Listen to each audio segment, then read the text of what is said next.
Hello, I'm Simone Fan 101. And here we are on the next episode of Star Wars Mania. Oh man. And today we are going to be looking at Star Wars Episode 8, The Last Jedi.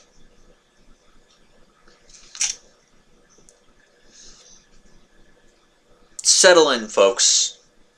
This is bound to be a lengthy YouTube video.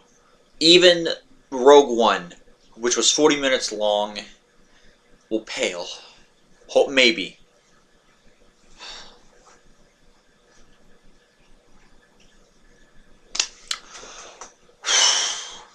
You know, this is one of those times where I wish I had a 12-pack of beer with me. I could really use that right now. I mean, my God. My fucking God. This is the worst Star Wars movie I have ever seen. I didn't notice it back then. I was tricked into believing that it was one of the best. Now, it is not just one of the worst Star Wars movie I've ever seen in my entire life. Looking back now, looking back on all the shit that we heard, everything that we heard, all the little details, all the little nuances, everything that has been said, I have seen once again. This is my third viewing. My third full viewing of The Last Jedi.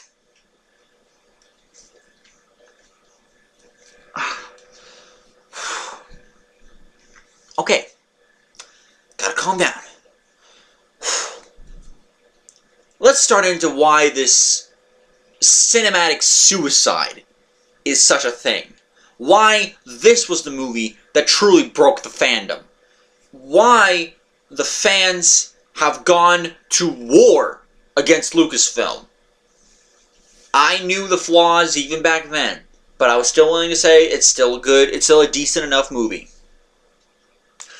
Boy, was I wrong.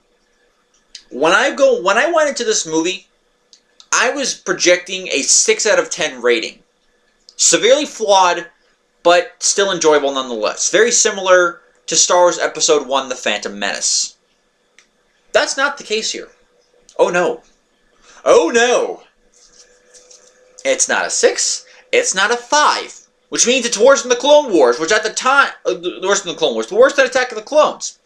Which at the time that I did that review, I said that was the worst. And that still had some good things in it to kind of balance out the shittiness. Hang on, I gotta grab my water bottle.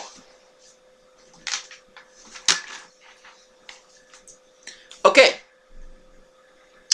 So, before we get into this movie, I need to get into Force Awakens real quick. It's not so much the plot as it is behind the scenes. And yeah, there's going to be a lot of backtracking to Force Awakens, so that's part of why this movie review might be a little bit lengthy. Okay, so for those of you who may not remember or don't know all the details, this Star Wars Episode 7, Force Awakens, as you know, was the first movie, the Star Wars movie under the Disney brand. Before that, it was all 20th Century Fox that were the distributors with Lucasfilm. Now, it's Disney after buying out Lucasfilm. We know the story. The people who did Episode 7, J.J. Abrams was the director, and of course J.J. Abrams has done several good movies in the past. Screenwriting this story, as well as basically doing the story itself, were J.J. Abrams, Lawrence Kasdan, who, if you remember, Lawrence Kasdan, he was the one that wrote that, along with Lee Brackett in Episode 5 and Lucas in Episode 6, he was the one that wrote the dialogue for Episode 5 and 6, which in some ways had very superior dialogue to Episode 4, even though I do think Episode 4 is a better movie than Episode 6. There was a little bit more to it. Anyway, So you had those guys. And Lawrence Kasdan, J.J. Abrams, and Michael Arndt. Michael Arndt, who is a fantastic screenwriter from the looks of it. He did the screenplay for Little Miss Sunshine, which received a fuck ton of awards. Toy Story 3, which didn't win any awards, but was nominated for a shit ton of awards. And honestly should have won some of those. But he also, and of course wrote the screenplay for Hunger Games: Catching Fire, as well as he did additional screenplay material for Inside Out, and was a story consultant for the recent very good movie Incredibles 2. However, there is one dark spot on his record, and granted, it's a small one, but it's the he also did additional screenplay material for the movie Brave, which, as we know, was not the most well-received Pixar movie. In fact, many people would say it's one of the worst. Not as bad as Cars 2, but it's definitely up there with being one of the least memorable of all the Pixar movies. But aside from that, we had some pretty damn good writing in this movie, Episode 7. Producing the movie was, of course, Kathleen Kennedy, J.J. Abrams, and Brian Burke. I have nothing on Brian Burke. I get all my stuff from Wikipedia. I don't look at IMDb. It's too much of a hassle for me. We already know J.J. Abrams, and Kathleen Kennedy, of course, is the president of Lucasfilm. The next movie, Episode 8. Now, here's the thing. The plan for the sequel trilogy was to have 3 different directors do each movie. The first one would be J.J. Abrams. The second one would be Rian Johnson, spelled with an A, not a R-A-I-N, not Ryan. So for a while, I called him Rian or whatever. I have no idea why. And the third movie was originally going to be done by Colin Trevorrow. But after the grand financial success, but after the critical, epic failure of Jurassic World: The Fallen Kingdom, Colin Trevorrow was essentially fired from the Episode 9 project, and they went on a fallback plan. J.J. Abrams. And this next movie, when it comes out this December, it's going to be written, and the story is going to be done by J.J. Abrams and Chris Terrio. Story and screenwriting will be done by J.J. Abrams and Chris Terrio. Now, I'm bringing up Episode 9 just to show you what the kind of shambles that Episode 8 wrought onto us after a while. In case you don't know, Chris Terrio, he was the one who wrote... he's done some stuff. In recent years, he was the writer for Argo, Batman v Superman: Dawn of Justice, and Justice League, as well as being an executive producer for the Justice League movie. Again, a spotty record, but he did help write Argo. And to be fair, when doing the Batman v Superman and Justice League, he had to co-screenwrite with David Goyer, who, after a while, it's apparent that anything good he did was because of someone else's talent. David Goyer is not that good, not that great. And he also, at least in the case of Batman v Superman, and in Justice League, he had to co-write the story with Zack Snyder and co-write the script with Joss Whedon. Joss Whedon, who, while made a couple successful Avengers movies, wasn't exactly the best writer, making Thor all like Old English. Like when you watch the Thor movies, he really wasn't like that. Not too much. There were moments where he was like that, but he really wasn't too much like that. But this time, he's with a good writer in J.J. Abrams. Let's hope he does good. Again, the reason why I bring all this up. I bring all this up for one reason. Well, 2 reasons, technically, when I get to my solo review. But the one reason has to be exactly how The Last Jedi has completely fucked the fandom so hard in the ass that we refuse to be raped anymore. When looking at Episode 8, now J.J. Abrams, I have to make this point perfectly clear. Now, this is technically a rumor, but knowing how J.J. Abrams is overall a better, I guess you could say a better public figure than Rian Johnson currently is right now, Abrams supposedly wrote not complete scripts, but he wrote the basic story for Episodes 7, 8, and 9. He went out of his way, step by step, to each step by step, the story that was going to be done for these 3 movies. That's supposedly what happened. Here's the kicker, though. Rian Johnson supposedly wrote the initial script before Episode 7 could even be released. Now, granted, people who work behind the scenes probably view the movies before we do. There's a very good chance of it, actually. But, and I preface saying this, but Rian Johnson wrote the script to Episode 8 before Episode 7 was even released, and could further be scrutinized to see, okay, what can be fixed from the mistakes of Episode 7? What can we change to make it feel different from some of the naysayers? Not only did Rian Johnson if I had to guess, Rian Johnson kept going on with his own story. J.J. Abrams' story, the outline of the story for Episode 8, well, from what I've heard, Rian Johnson pretty much picked it up and threw it right in the garbage. Gone. Gone. Anything that J.J. Abrams may have had planned for Episode 8, anything that he set up in Episode 7, Rian Johnson fucked so hard that the anal passage is now bleeding and is on life support.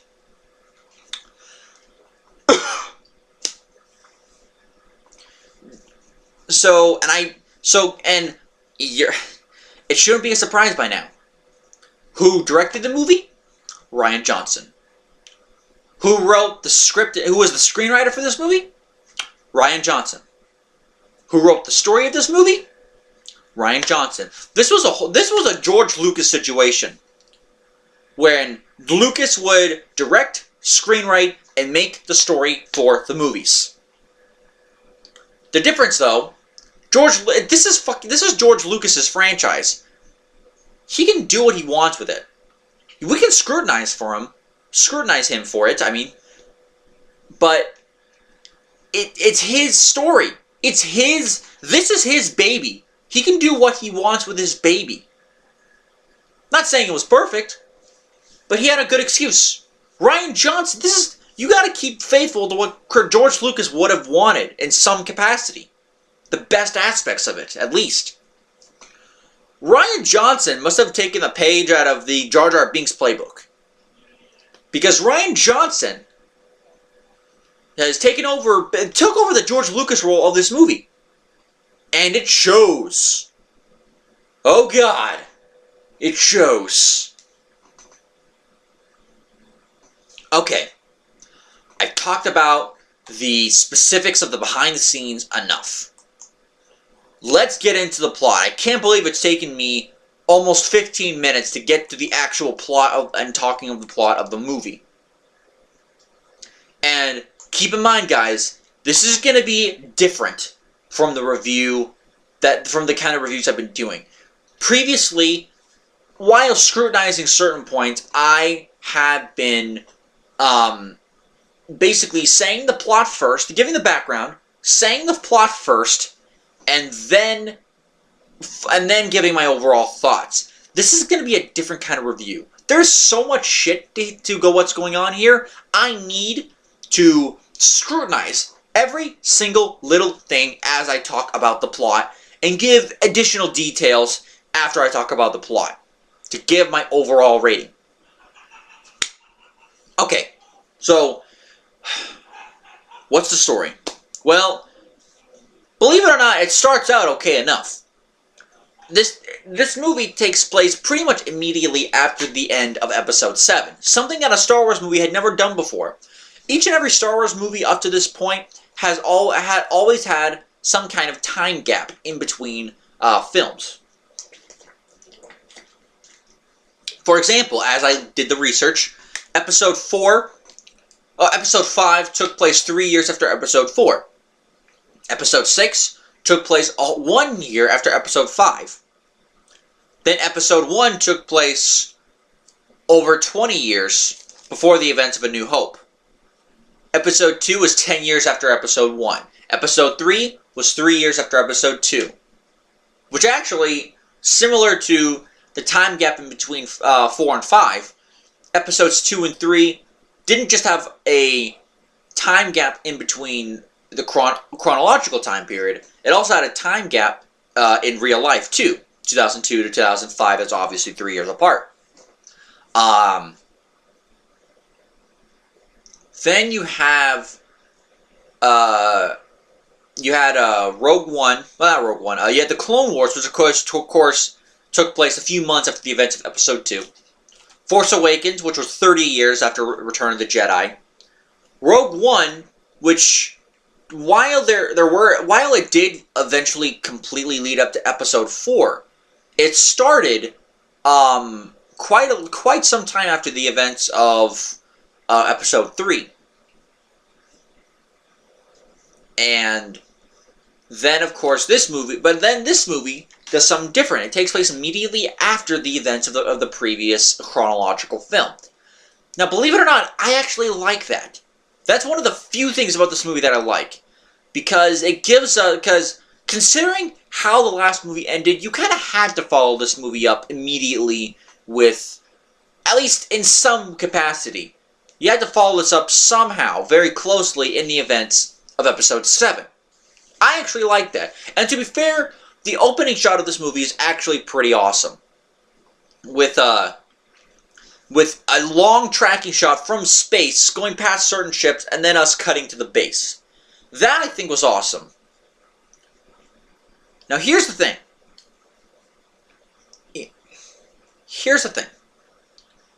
I have to immediately go into fucking not rant mode, but I gotta dig into some shit. And that's this. Okay. With the exception of Rogue One and Solo, because they're different, and Star Wars The Clone Wars, basically all the spin-off films, every single episodic film always has an opening screen crawl, which basically tells us the events of what's going on, what's different about this time, and what they're doing, and what the good and bad guys are doing. This movie has, the first line is, the First Order reigns, is basically what it says. Even though, after the events of, we saw the events of Episode 7, the First Order was a presence. I'm not saying they weren't. They were most definitely a presence. But they weren't ruling over the galaxy like the Empire was. The Empire was in complete takeover mode. Not so much the First Order. I'm jumping it back and forth between episodes. Not so much the First Order. So, that already is dumb. And they've constantly made mention throughout the movie where give them a few weeks, they're going to take over the galaxy. Even though in your opening screen crawl, they already had it say, oh, they're already ruling over everything. And I'll get to something in a bit. I'll get to it about halfway through this thing. Okay, so how long are we in this review? 20 minutes? Yeah, almost 20 minutes. That's like I said, guys, it's gonna be a long one. So what happens? Well, after the events of Episode 7, the entire Resistance are forced to flee from the Elenium system from the other movie, Episode 7. And then the First Order fleet arrives. Very similar to the Empire from the original trilogy, despite the fact that Starkiller Base is gone and a serious blow was dealt to the First Order, despite all that, they are still very much a threat. How are they a threat? it's never explained exactly where they get the resources from. Which is part of the problem with this movie, I have to admit. The First Order I can get past. It's really Snoke I want to get to later on. So, the Resistance is about to flee, but they're encountered by the First Order fleet. Poe Dameron takes a ship after a cringe-worthy Yo Mama joke to General Hux. Cringe-worthy. And honestly did not fit Star Wars whatsoever. It can fit a Will Smith movie. Will Smith is not in Star Wars. It does not fit Star Wars. He attacks the Dreadnought. And a Dreadnought is, in Poe's words, they're fleet killers. A giant-ass ship. That almost like basically a giant warship. I guess you could say it's very similar to a destroyer for a sea ship. It's kind of the Star Wars equivalent of a destroyer. So a Dreadnought while big and bulky, they could not realistically fight against Poe's little ship, little X-Wing, mainly because it is so small, and he's just too close to them. They can't really do it without hitting their own ship. So they send out TIE fighters after him. A giant bombing fleet happens. Even though the evacuation was complete and against General Leia's orders, Poe and a bunch of bombing vessels go to try to destroy the ship. Now, most of them are destroyed, and here's something I gotta say. I understand saying maybe ion cannons aren't, strong enough for this. And yes, these ships do have a lot of bombs. And this is really more of a minor complaint than a major one, because I have much major ones down the line. Why are these ships? These ships are holding valuable assets. Why are they so weak? That's what I want to know. Why are they so weak that they can't handle a little bit of debris, whereas other ships can handle some debris? These ships are so fallible. Why are they so pathetic? Despite that, they're able to get one bomber through. So I'm done with that rant. They're able to get one bomber through, which holds an Asian chick, which we'll get to later, and it's destroyed. And while this is all going on, after they escape, and they go through hyperspace, as they're going through hyperspace, I should say, Finn wakes up. And he's immediately wondering where the hell's Rey, and all that shit. Speaking of which cuts us back to Rey. Rey is on Ahch-To. We see him pretty much immediately after the events of Episode 7. Rey gives Luke his lightsaber. And, what is the first thing you do after a long, tense stare-off? What is the first thing you do? He chucks over his own old lightsaber off the almost off the cliff. It was just a couple of centimeters from actually going over. One of the biggest complaints, and granted it's not my biggest complaint, but one of the biggest complaints to this movie is how they have fucked the Luke Skywalker character. I'm not going to say they've completely fucked the Luke Skywalker character, because 30 years go by, characters do change. I'm not saying that characters can't change over the span time of 30 years. They do change.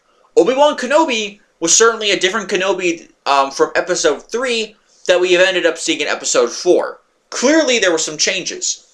But you look at them, you have to say, okay, that's Obi-Wan, that's Obi-Wan. We have to get that sense that it really is Obi-Wan. And while we get some moments, we don't get a true sense that this is like the real Luke Skywalker. This is the Luke Skywalker that we saw at the end of Episode 6. The one that, despite all the bad shit that went down, he never once gave up in his father. But then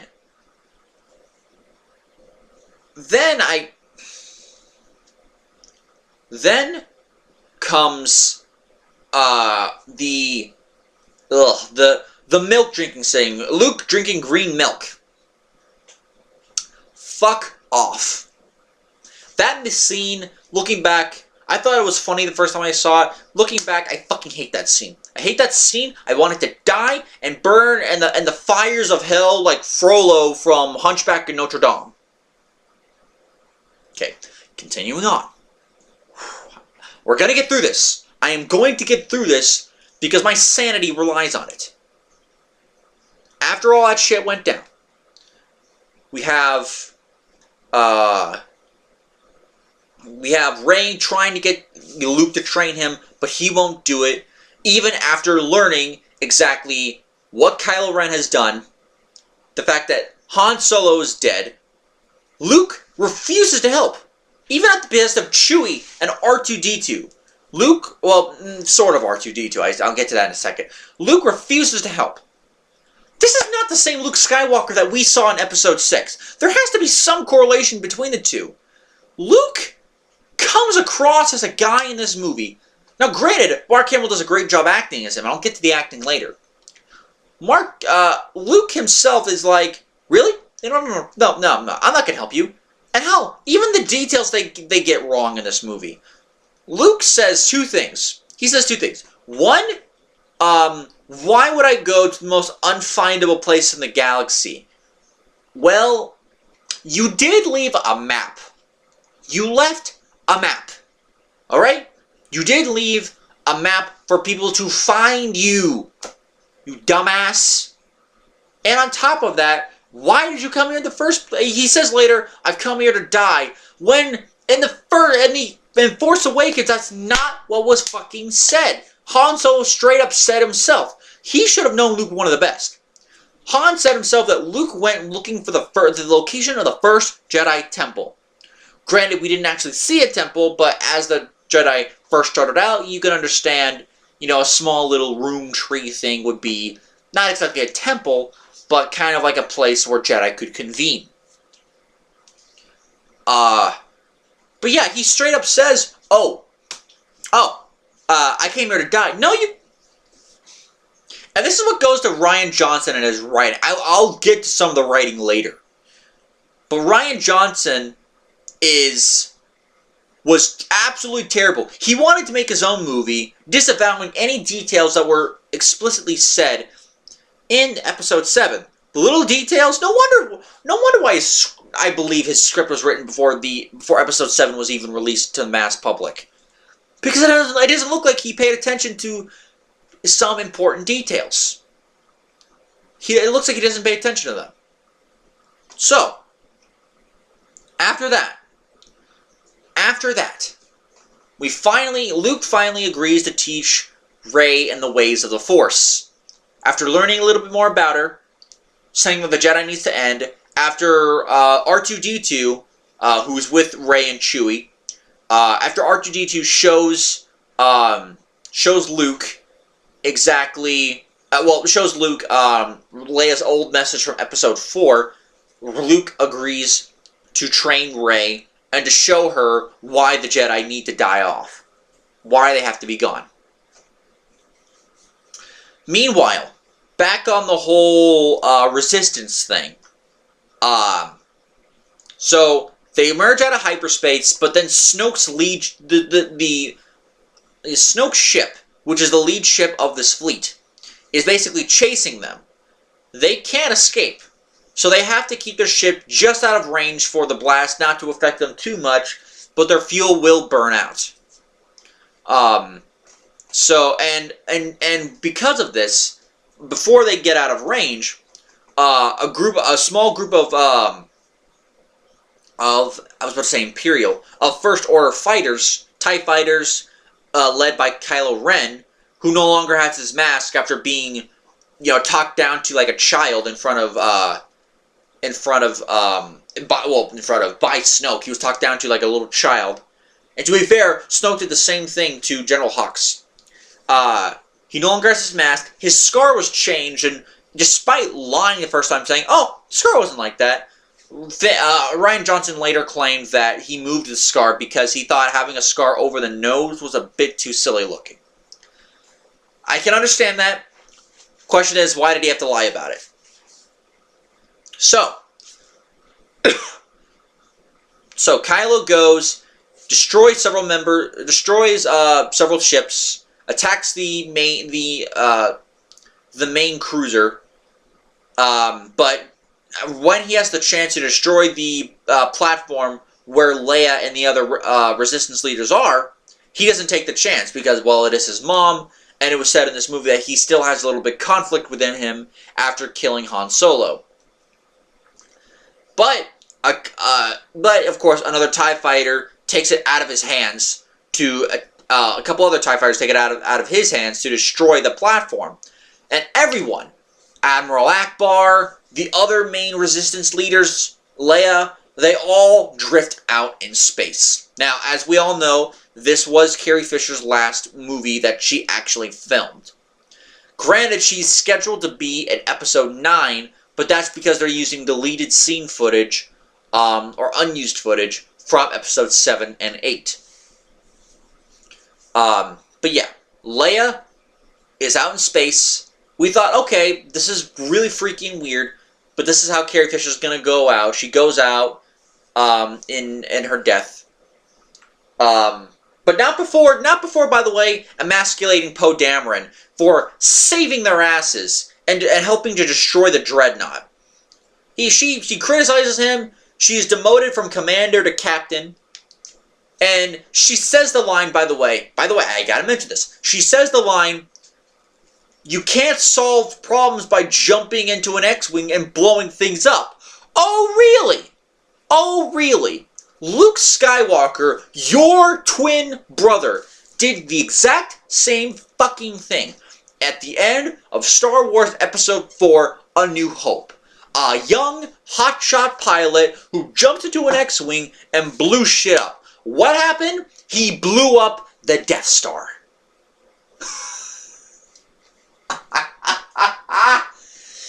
Oh, Leia, you stupid, stupid bitch. And by the way, that's not going to be the only time I use that particular phrase against a woman in this movie. And I'll explain why later. Oh yeah, I'll get to that. I'll get to that. We'll get to it later. Anyway, back to the scene I was talking about. Kylo Ren is going to destroy the platform. He doesn't do it. 2 other TIE fighters do. Everyone's out in space, including Leia. Everyone is dead. Then all of a sudden, hallelujah, hallelujah, hallelujah. Fuck. Ugh. Leia turns Superman on our asses. She opens her eyes. And basically uses the Force to fly her way back to the ship, where she eventually recovers. Where she is in recovery, I should say. Ugh. To describe the scene, there were plenty of scenes in this movie that broke Star Wars. This didn't break Star Wars for me so much as it broke the Force. Okay. 2 things. 1, why the hell didn't Jedi use this before? Why didn't any Jedi use this before? Yoda, Windu, Mundi, Obi-Wan, Qui-Gon. Why didn't any Jedi use this before? Could have saved their asses. Saved their asses. Why do we even worry about them anymore? You know what's worse? Oh, you know what's worse? You could say, okay, Leia is imbued with the Force, she's a Skywalker. Problem. Major problem with that. She's not trained. I didn't mention this in Episode 7. But unlike the expanded universe of Star Wars written before the buyout of Lucasfilm from Disney, Leia, in the expanded universe, Leia trained as a Jedi. Because she knows she has the Force. She trained as a Jedi. Leia in this movie, or in these movies, not only did she not train as a Jedi, by this point, she still has not trained herself to be a Jedi.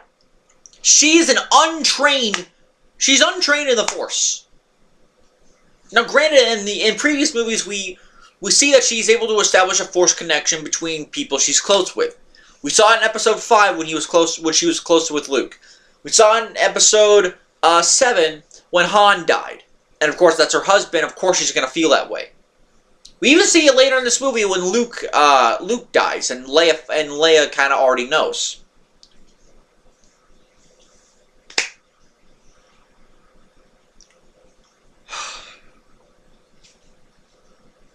Why? Fucking why? Why is she able to do it? How and why is she able to do it? So you're telling me that Leia, who is untrained in the Force, and is bordering on 60, or 50s, whatever how old she is able to do something that Master Yoda, a Jedi Master of over 800 years, he's 900 years old when he died. 800 years of being a Jedi Master and he's not able to do it? Fuck off! Oh, I'm not done. I am far from done with this movie. I am far from it. Far from it. Ugh. Anyway, continuing on. So, Leia flies back in the ship, but she's out of commission. She's basically in a brief coma. And, of course, they need a new leader. Akbar's dead. The other resistance leaders are dead. And then we get as the leader of the resistance, Vice Admiral Holdo. You're probably wondering, who the hell is Vice Admiral Holdo? Well, according to what I've seen in this movie, Vice Admiral Holdo was a protege of Leia. And by the way, I forgot to mention that she doesn't retain either of her last names that she should. She's not Leia Solo. She's not Leia Skywalker. She's still Leia Organa. I don't know why she kept the Leia Organa name, even though clearly she's a Skywalker. They never once explained that. And really, I could blame that also on the first movie. But, continuing on. Vice Admiral Holdo apparently was a protege of Leia, who looks just as old as Leia, by the way. She only looks maybe a few years younger. But okay, that tends to happen sometimes. Maybe like an older sister relationship. And you'd think she'd be a good character considering she's played by Laura Dern. For those of you who don't remember, Laura Dern was the main female scientist from Jurassic Park. The blonde lady, who I can't even remember her name at the moment because I don't care. The blonde lady from Jurassic Park? Yeah, that's a young Laura Dern. This is Laura Dern at 50 at this point.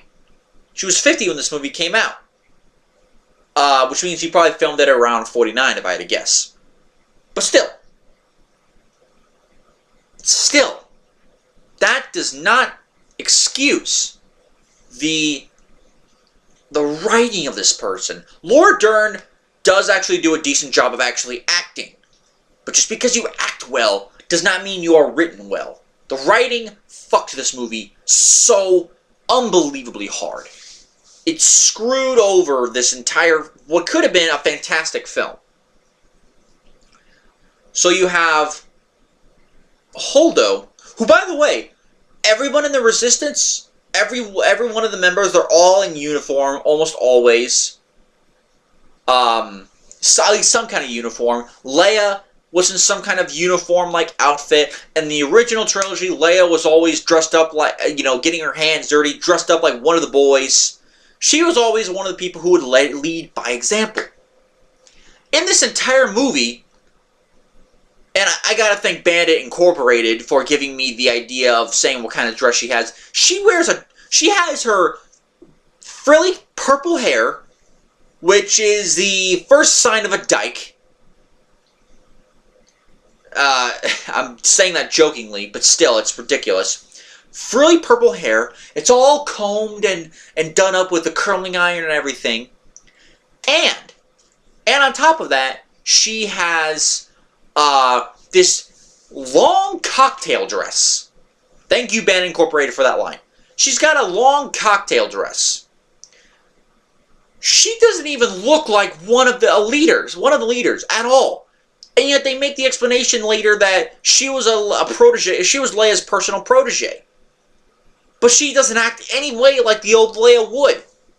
I say old Leia because they screwed over Leia's character too. Oh boy. Oh. The emasculation of Poe wasn't enough. There was more later on down the line. We have Holdo. And by the way, Poe goes to Holdo saying, okay, Captain, Commander, whatever I am, doesn't matter. What's the plan? What do we plan to do to fight back against the First Order? What does she do? Does she tell him what the plan is? Does she say, look, as soon as I come up with a firmly formulated plan, you'll be the first to know? Does she do that? No. She is sarcastic to him, talks down to him like a child, and basically says that, and criticizes him for being a hotshot pilot, and tells him to, and after cutting off his balls enough, she takes his ball, says, get back to work, and follow orders. And you know what makes it worse? What makes it worse, and this will come to the underlying theme of this whole movie, what the real theme of this movie was. Not fake themes, the real theme of this movie was, well, what really stands out is when Poe first questioned Holdo, saying, okay, what's going on? He's all surrounded by women. That shot was not done by accident. That was done by purpose to show in the words of Jeremy, the whammon power. This was a movie for, quote-unquote, whammon. Good writing creates a good female character. Not fucking bullshit. So after getting his balls cut off, Finn, and another character named Rose, when Finn tries to find Rey to take her to safety, Finn, Rose, and Poe, and by extension, of course, BB-8, they all, thanks to a hologram message from Maz Kanata, who's in her own shit, their plan is to disable the lead First Order ship that Snoke is on, basically the mothership in a sense.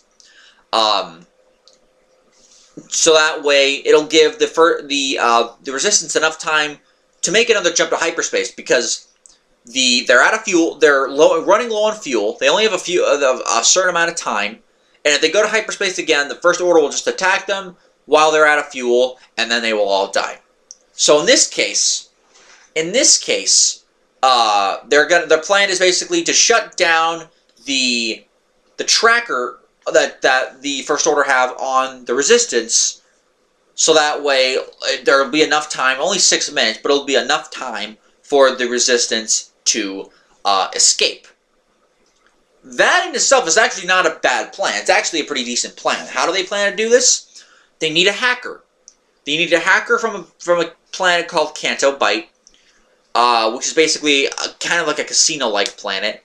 Not like planet, but like the area where they go to, in order to actually, in order to get the hacker, they have to hack into the system, and then Rose, who is of course a mechanic, can shut down the tracker for only, because I guess she's good at this stuff, for only a few minutes.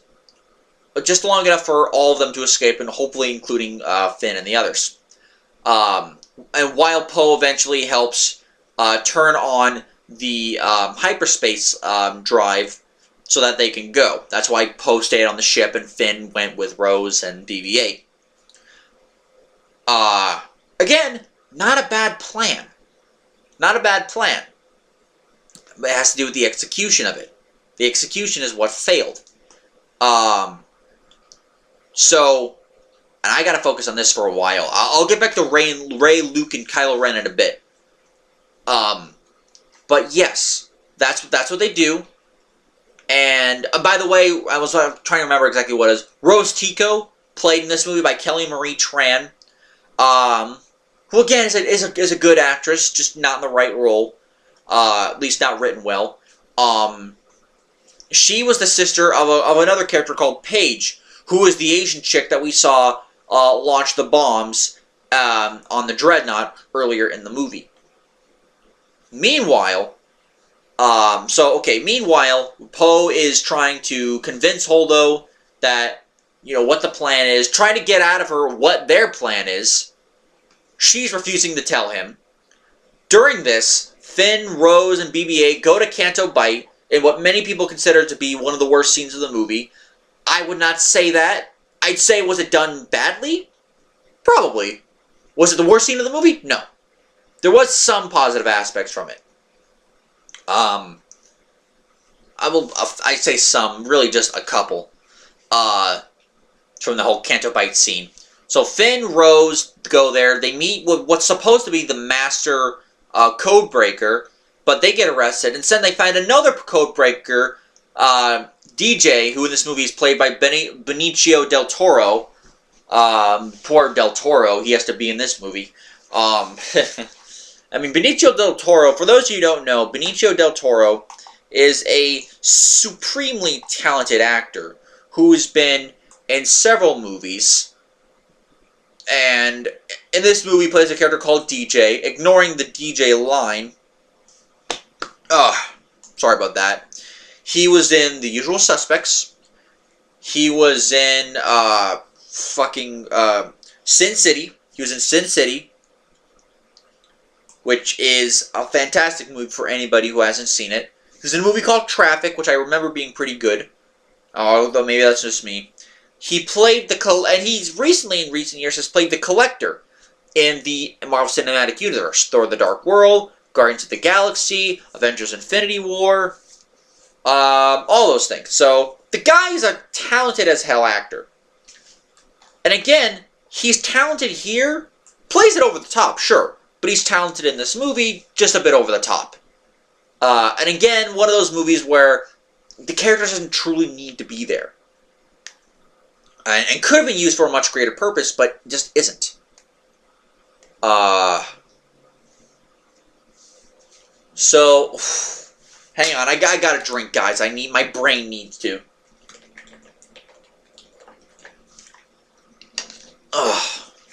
So, with that said, moving on. So they go, but not after a few other quote-unquote morals.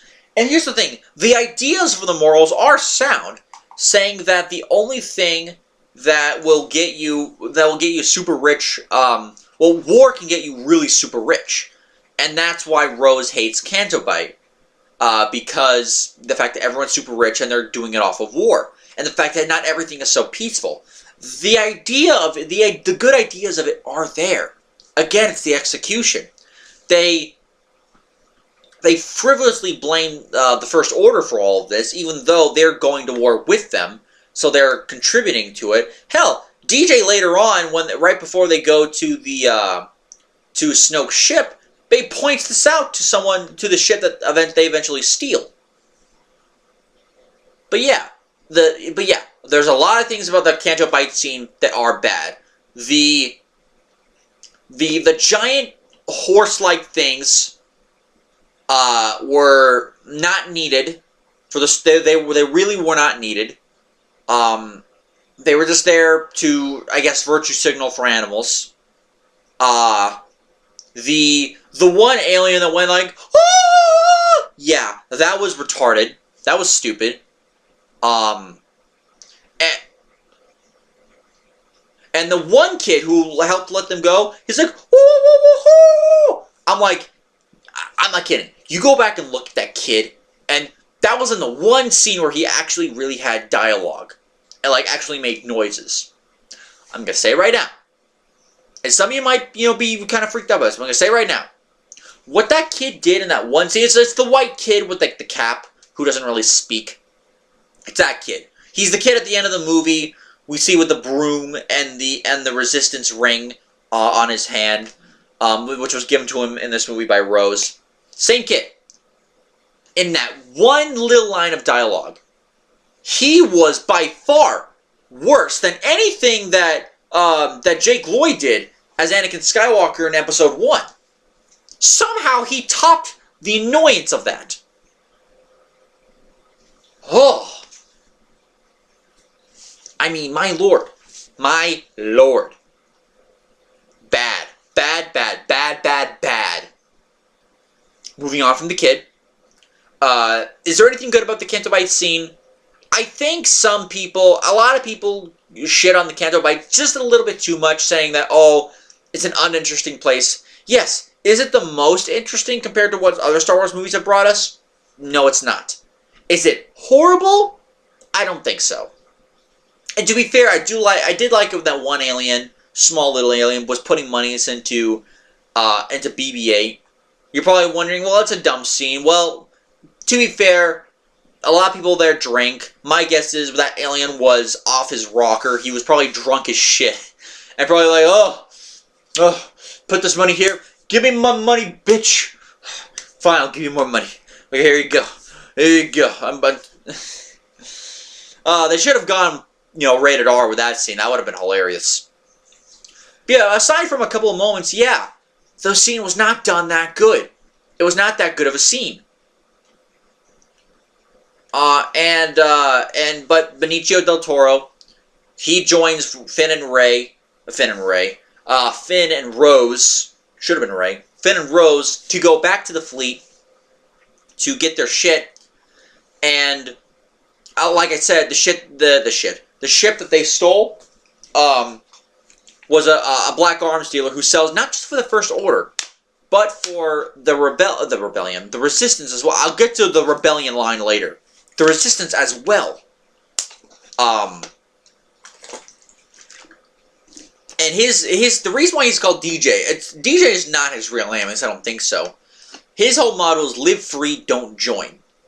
And of course, don't join is short, shorten that by just the first letters, DJ, which is his name. His whole message to Finn is like, live free, don't join.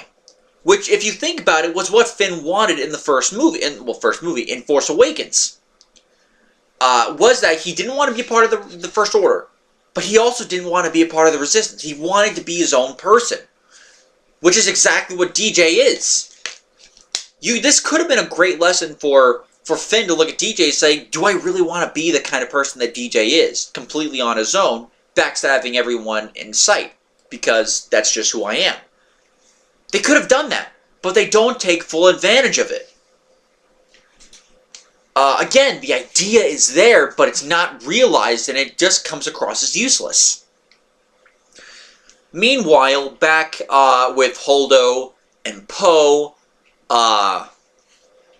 Poe is again trying to get information out of Holdo. Time is running out. They're gonna run out of fuel soon. And Poe eventually learns, not through anything that Holdo tells him, because Holdo just virtue signals at him and doesn't tell him shit. Poe finds out on his own that they're piloting.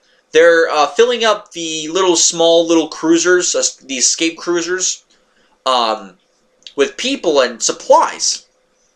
And Poe, without any real explanation from Holdo, comes to the conclusion that yeah, she's running away, she's being a coward, and that she's not doing anything to help the situation.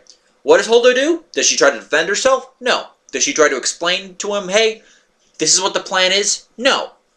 She says, get him off the platform. Get him out of here. Off mine. Is basically what she's saying. Get him off my ship, almost. Oh. This character is so unlikable. So hateable. Anyway.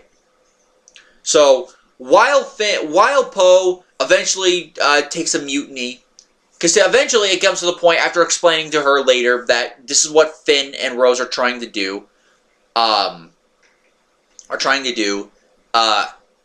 he eventually engages a mutiny. Finn and Rose arrive on Snoke's ship to try to, with DJ to try to turn everything off. While all this is going on, I gotta go back to this. Throughout the movie, I've been saving the more tolerable parts of the movie for last. Sort of. We cut back to Rey, Luke, and Kylo Ren. For some reason, Kylo Ren and Rey have this connection where not only can they look at each other where they're at, but Kylo Ren knows that Rey is with Luke, and he can even feel some of the environment. Like Rey at one point talks to Kylo, and it's raining, and Kylo can see the water on his hand. That's a really neat idea.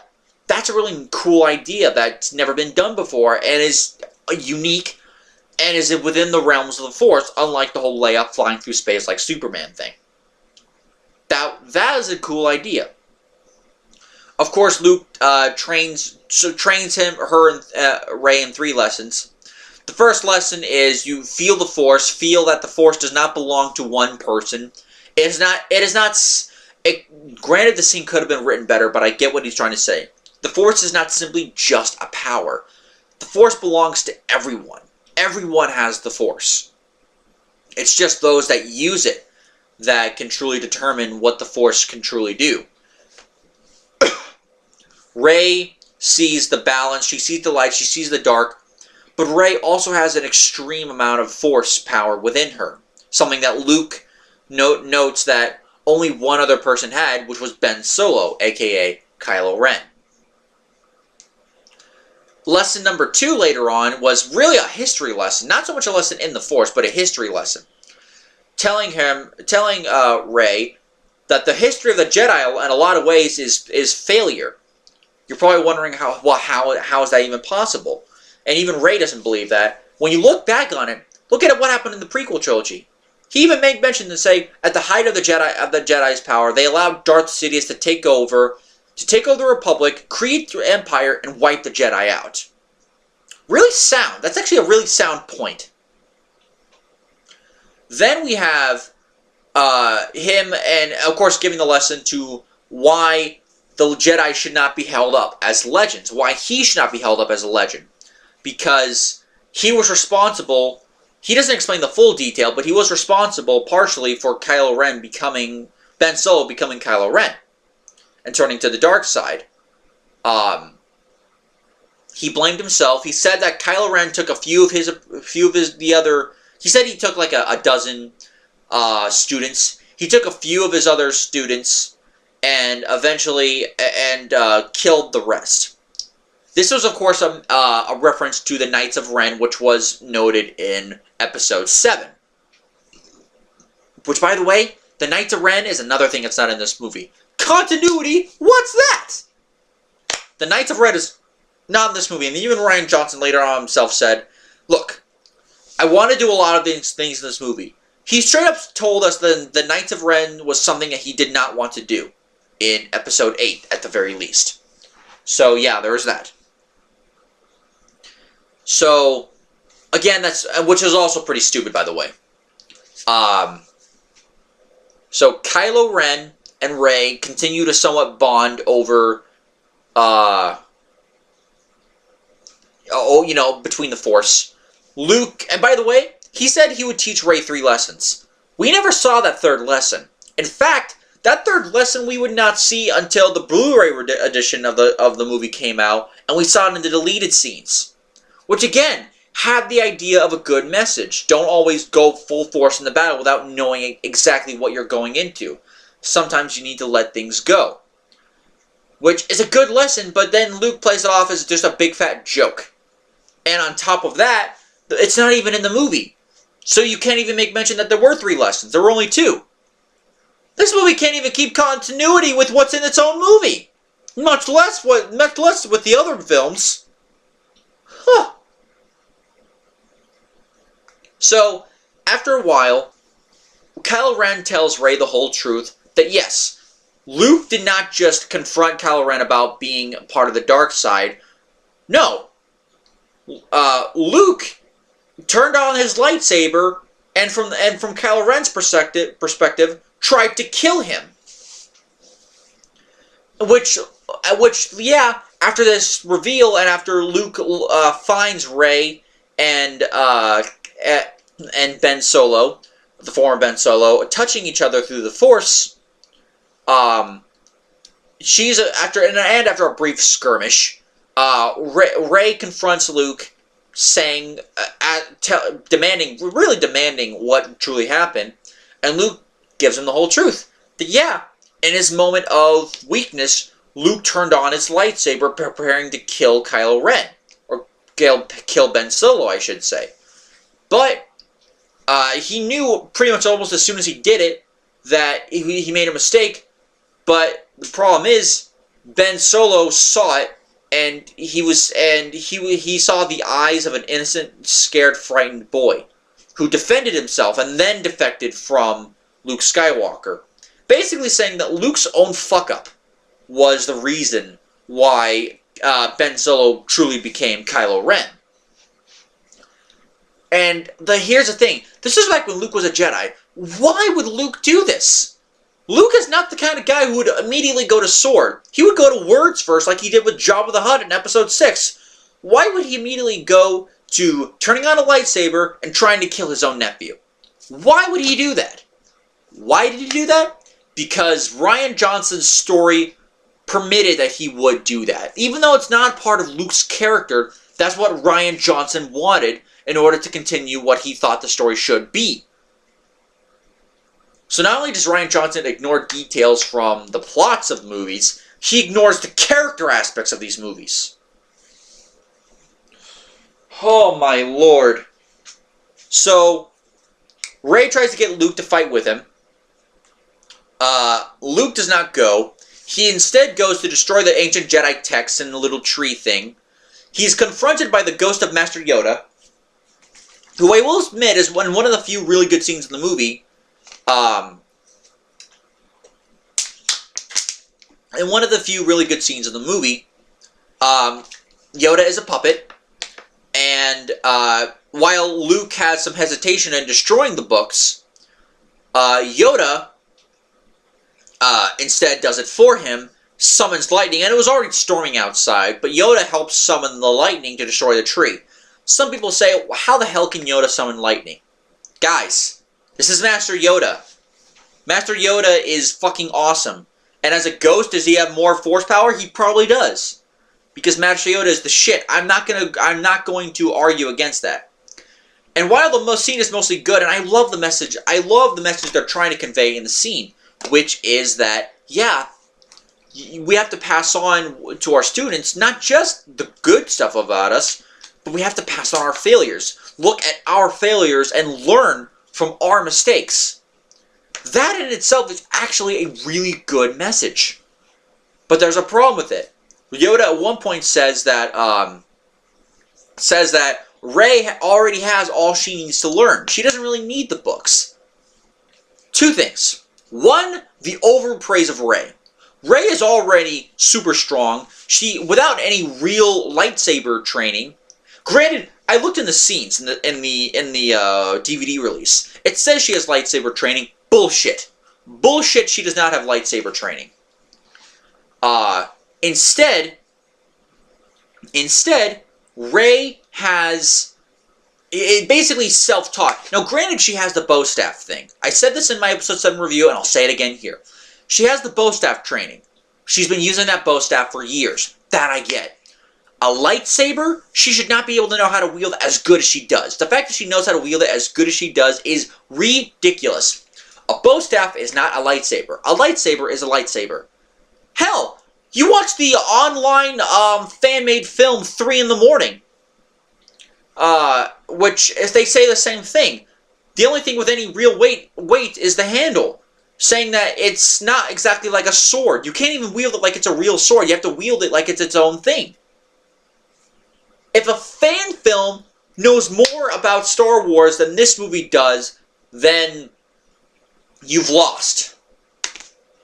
So, yeah, there's that. Rey leaves Luke. She goes to try to talk some sense into Kylo Ren to coming back to the side of good. Yoda destroys the book, saying that failure is our best teacher, and that our students is always what we teach. Our students is always what they grow beyond us. Our students will always grow beyond us. Is what they're saying. Students will always eventually be better. Maybe not initially, but eventually.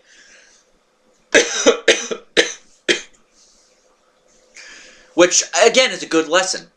Just not told the best way. It's one of the few legitimately really good scenes in the movie, despite that one major flaw. And on top of that, the overly praise of Rey. We see later in the movie that she basically took the Jedi books for herself. So, yeah, that line goes right down the trash. Again, continuity in its own movie. What's that? So, okay, it's similar to Empire Strikes Back in the fact that everything comes to a head eventually. Rey aboards the ship and confronts Snoke along with Kylo Ren. Meanwhile, Finn, Rose, and DJ, as well as BB-8, go to try to shut down the the tracker long enough for the Resistance to escape on the ship, on their cruiser, their lead cruiser, because most of their support ships by this point have been completely destroyed.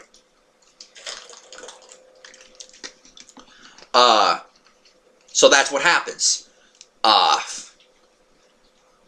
So they fail because they're eventually found out due to another BB unit, a First Order BB unit. They're found out, and eventually DJ, because he says "live free, don't join," he cuts a deal with them, saying, "If you let me go and give me some money, I'll tell you exactly what the plans are and what's going on." So I will admit, at first I thought, okay, he betrayed them. He didn't really betray them. He did get caught, and he didn't betray them like to the First Order in the sense that right when they entered the room, he was expecting it. He wasn't expecting it. He was just trying to save his own ass, which by his own motto, he even's like, maybe it'll backfire. I don't know. All I know is that I'm about to look for myself. Again, this could have been a real eye-opener for Finn, but it's not explained well in this movie. So instead, he betrays them when he's arrested along with the others. He leaves, and when Poe finds out, because when this happens, Poe eventually does the mutiny. He finds out. Lord Dern's Holdo comes back, and by the way, there's a moment here where Lord Dern clearly is not taking this seriously. Because she takes a blaster, you see her shoot, but if you look at her mouth, she actually says pew. Like pew, like with her teeth. She actually does the pew sound, like she mouths it. That's when you know your actress is not taking this movie as seriously as she should be.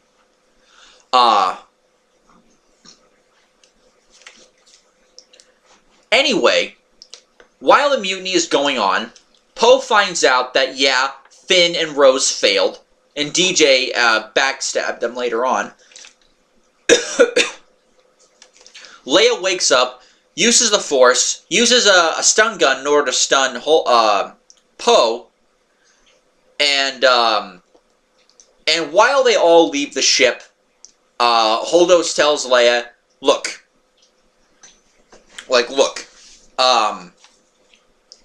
she tells Leia that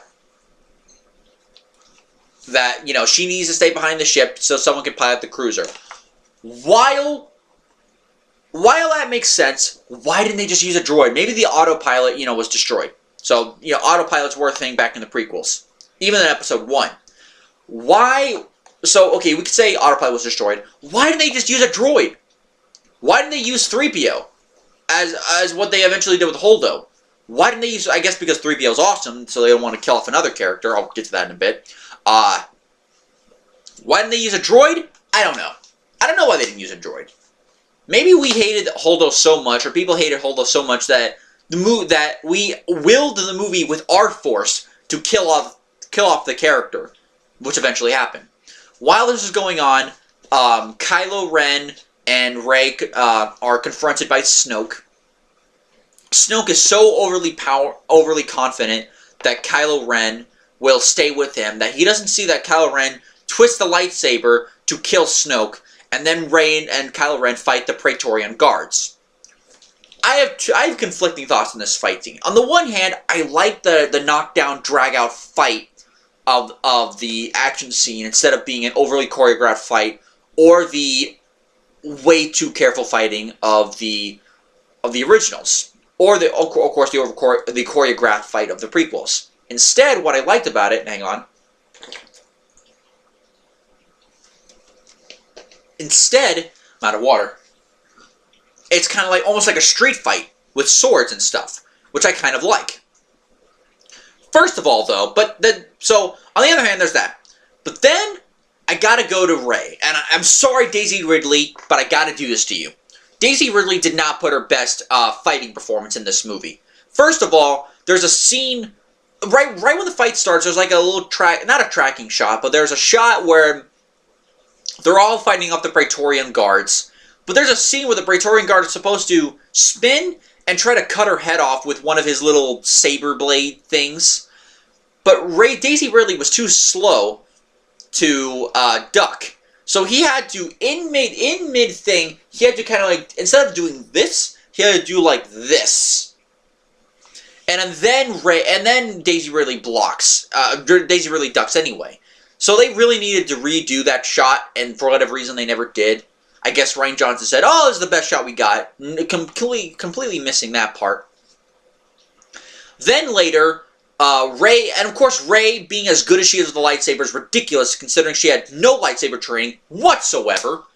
And thirdly, there's a scene where she fights against this one Praetorian guard who splits his like double-sided thing into two little mini blades and kind of kicks her ass. But if you look closely at the editing is, oh man. That's the one editing part that I will go against the movie. Most of the editing for this movie is really good. The one that goes against this movie is when he still has the blades. You see him holding the blade in his left hand. He traps her with his right hand. You see him holding it with his left hand, the other blade. But then, literally a couple seconds later, you see it and it's gone. He doesn't visibly drop it. She doesn't fight it out of her hand, out of his hand, I should say. Instead, it just vanishes. Clearly, they edited that out of the movie so that way it looks like Rey could get out of there. They roped themselves basically into a corner. Why they did that, I don't know. Why they just shoot the scene without him, without the other blade, I don't know. They just fucked it up. They fucked it up. Aside from that, it's still an okay fight scene. It's entertaining enough, but the things that don't make sense, are in the fight scene. That's not good. And after the death of Snoke and the guards, Kylo Ren all of a sudden says, we gotta let the past die. Like, the Resistance, the Jedi, the Sith, all of it, they all have to die. Skywalker, Snoke, they all gotta die. Basically saying, and yes, looking back now, I know what the message of this movie was. It was, one of the messages. It was, fuck the other movies, watch our movies. Our movies are better, because look at what we've got. Got diversity. Oh, shit. That's what I call it. I call it shit. Anyway, continuing on. Rey refuses to join him, sticking to her guns and staying on the side of good. She also finds out that Kylo Ren eventually helps reveal to her that her parents, which was a big plot point in the movies, who are her parents, they're nobodies. They sold her off for drinking money, and that their bodies are dead in the Jakku desert. So she's an orphan. Okay. But still, she doesn't choose the side of good. They eventually have a forced battle over Luke Skywalker's old lightsaber, which is eventually torn in two. So there goes another symbolic tearing up of the prequels and the originals. Then after that, she apparently, according to Hux, who, by the way, they also screwed over Hux's character. They made him like the punching bag to both Kylo Ren and to Snoke. So yeah, the kind of the top level factor how can I put this? The Grand Moff Tarkin factor that Hux had to him in Force Awakens is completely gone in this movie. Any respect I may have had for the character is just gone. And yeah. So what else? What else? Oh boy. What else? Apparently, according to Hux, she stole. First of all, Kylo Ren is the now Supreme Leader, but apparently, she stole the Snoke's like escape ship. She stole like a mini craft that Snoke has in his possession. But then, sorry about that. We had a little burping moment. Then the next thing we see her, she's already in the Falcon. No mention is ever made again of Snoke's little personal craft, nor is it ever shown exactly how she goes from one ship to another. Consistency? What's that? After all that, the plan, and by the way, back to the Resistance people, the plan eventually is for the ships, because apparently they think Snoke's ship is only tracking the lead ship. So the little small crafts that Poe saw earlier, they're actually going to sneak on those things and go to another planet which has an abandoned rebel base from supposedly from the original trilogy, from the old rebellion.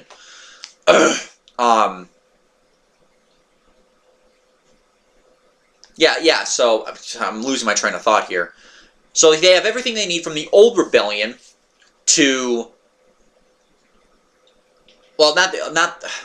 God, I really am losing my train of thought. This movie is fucking killing me. They have everything they have everything they need on their base. You know, certain weapons, I guess you could say, a heavily fortified, well, fort basically. And after that, after Poe finds out, it's like, this is what she needed. She needed you to just. So yes, instead of why? This is this movie broke a lot of people. For some people, it was Luke. For some people, it was Rose Tico. For other people, it was Leia flying through space. This was the moment that broke me. This was what officially broke me. Why the fuck didn't Admiral Holdo tell him this in the first place? Saying, look, there's a nearby rebel planet. This is our plan. They're gonna look at us, and while they look at the main ship, all of you guys are going to sneak over to that planet so you can let the First Order pass you by. Why didn't she tell him this first? Why didn't she tell him this earlier? Why did she have to go out of the way to basically fuck everyone so hard in the ass, just jamming it up the Star Wars fans' assholes? Telling us, oh, we should learn our place because she's a whammon. Because she's whammon. I'll get to the whole whammon thing in a bit after I'm done with the plot. I gotta get to this. I gotta get through this. So they go to the base, but they're being picked off one by one because, as I said earlier, DJ sold them out to the whole plan, and in order to save whatever ships they have left, because they're being picked off like very fast, General Holdo takes the main cruiser in what is admittedly one of the only really good scenes of the movie, and basically puts it at light speed in order to blow up the ships. Some people have arguments against the whole light speed thing. I personally like the scene. A, because it killed Holdo. Yay! B, because you could say, well, she went at light speed, but she wasn't like at full light speed. Like kind of like in the middle of being in light speed and not. So she destroyed a shit ton of the. She destroyed Snoke's ship. A shit ton of the fleet. Or at least a part of Snoke's ship, I should say. A good chunk of the First Order fleet, and the rest of these ships go to the planet, which looks a lot like Hoth, but it's not Hoth. Believe it or not, it's not Hoth. It's called Crate. So yeah, there's that. So yeah, they directly rip off the Hoth scene, and if you thought the rip-offs of the other movie was bad, not only do they rip off the Hoth-like planet, they also rip off the Imperial walkers from Episode 5 and use it in this movie here. At least Force Awakens did some things a little bit differently. This movie was just a direct rip-off of that scene. Oh boy, that was bad. So, and after, by the way, I forgot to mention, after the ship is destroyed, Captain Phasma, who lived through the other movie, she comes back here, she fights Finn, and then she dies. There went her character. Her character was I feel so bad for Gwendolyn Christie. She did not deserve it. She was a badass in Game of Thrones. She's a badass in those shows. She fights the men because she's a legitimately cool character. This movie, they screwed over the Phasma character. Her character sucks. She only gets 5 minutes full in each movie. About 10 minutes of screen times and about, what, 4.5 hours of movie time? Almost 5? Oh. I'm sorry. And by the way, during this fight, there's a moment when Finn calls her Chrome Dome. Granted, she's wearing chromium armor, but that line had to have been taken straight from Teenage Mutant Ninja Turtles. That was a Ninja Turtles line. That did not. A line like that should not be in a Star Wars movie. It should be in a Ninja Turtles movie. So, another case of bad writing. Oh boy. Oh boy.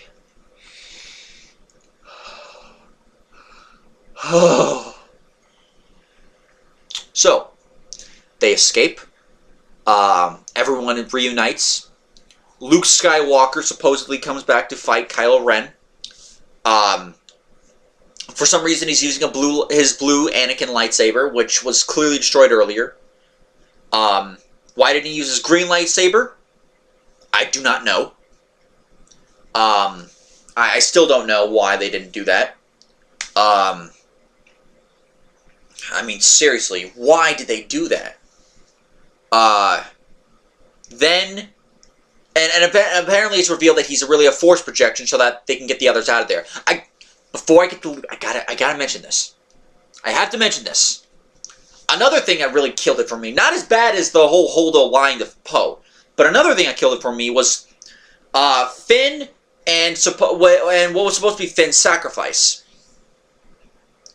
What's supposed to be his sacrifice is this. Finn's sacrifice was supposed to be like the finishing of his character arc. He already defeated Captain Phasma, and what would be a nice end of his character arc would have been his sacrifice in order to save the Resistance. Even with the others telling him not to do it, he still tries to do it. But then Rose comes right the fuck out of nowhere. Now, to be fair, I wasn't the biggest fan, but I'm like, okay, this Rose character is not insulting me so far. What insulted me about Rose then was when she basically rams into Finn, completely preventing Finn from possibly saving members of the Resistance. I say that because there are two things wrong with that scene. First of all, well, 3 things. 1, how that crash doesn't kill both Finn and Rose, I don't know. 2, how the hell Finn keeps on going straight, and Rose, eventually goes back. How is it that she's able to not only turn around, but is able to go ahead of Finn and cut him off while he's doing his thing? How is that even possible? That doesn't even physicality does not make any sense. Physically does not make sense. 3rd thing, the motivation. Rose loves Finn. Okay, I get that. But she expands on it by saying that, in order to win, we don't have to hate our enemies. We have to love who we protect. So let me get this straight. You crash into Finn to save the person you love.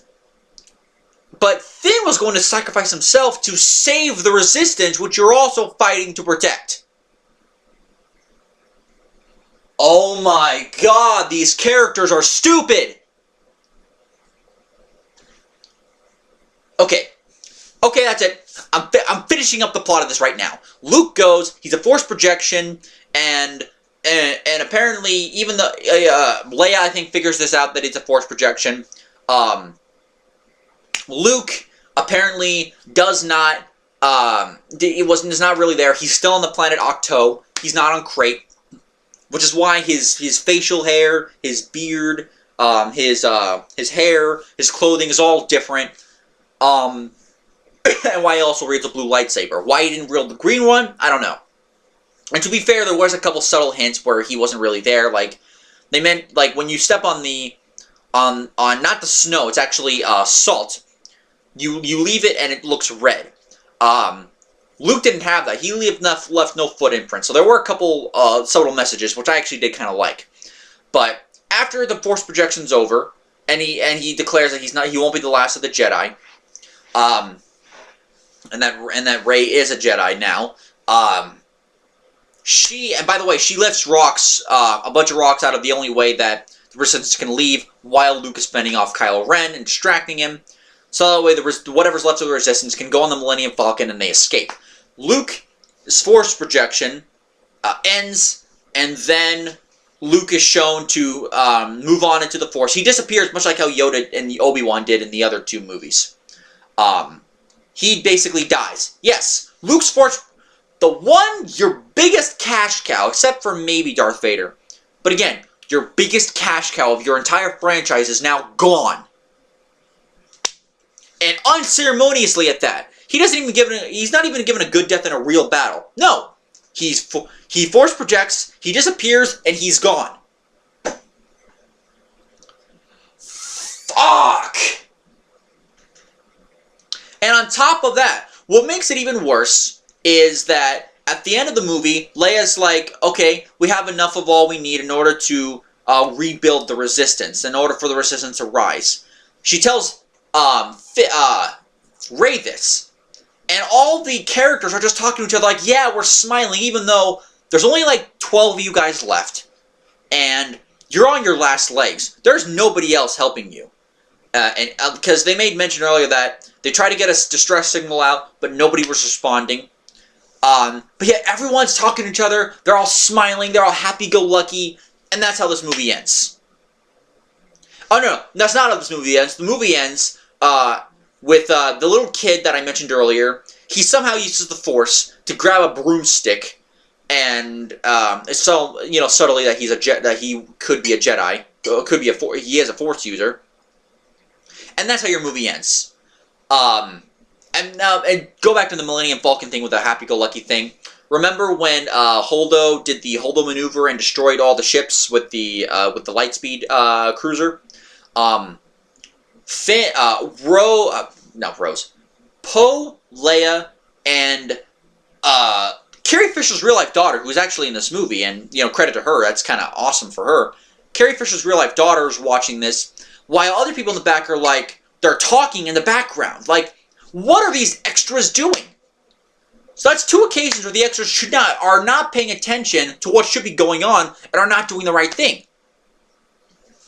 And then, of course, you get the ending with the kid, and then we cut to the credits. An hour and 28 minutes in. Is it any wonder why this movie critically failed? Now, not critically like Rotten Tomatoes. I mean, to the fans. It failed the fans. This is the movie that broke the fandom. The writing... There's only two things I want to mention, because I want to get this review over with. One, the few good scenes that are in this movie cannot hold back the amount of shit that this movie has. There's too much shit. It has nothing to do with the acting. The cinematography, this acting is good. The cinematography is great. The special effects are great, which you would expect them from Star Wars movies by now. And, the looks of these characters look really good. But what kills this movie is the writing. The writing is so fucking horrible. It is so horrible that all those good things that I mentioned are just dipped below, lower, and lower, and lower, to the point where they almost don't even matter anymore. I don't care how good the acting was in this movie. If you're written horribly, it's still fucking shit.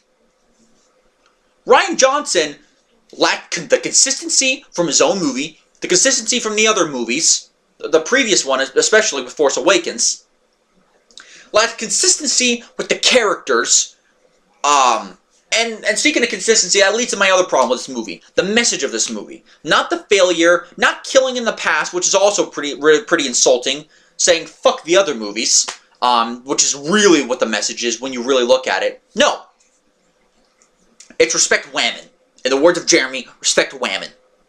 They made their female characters out to be gods. Leia can fly through space, something that no Jedi has ever done before, and she's not even trained. Holdo has power, has all this shit, and never tells anybody what's going on.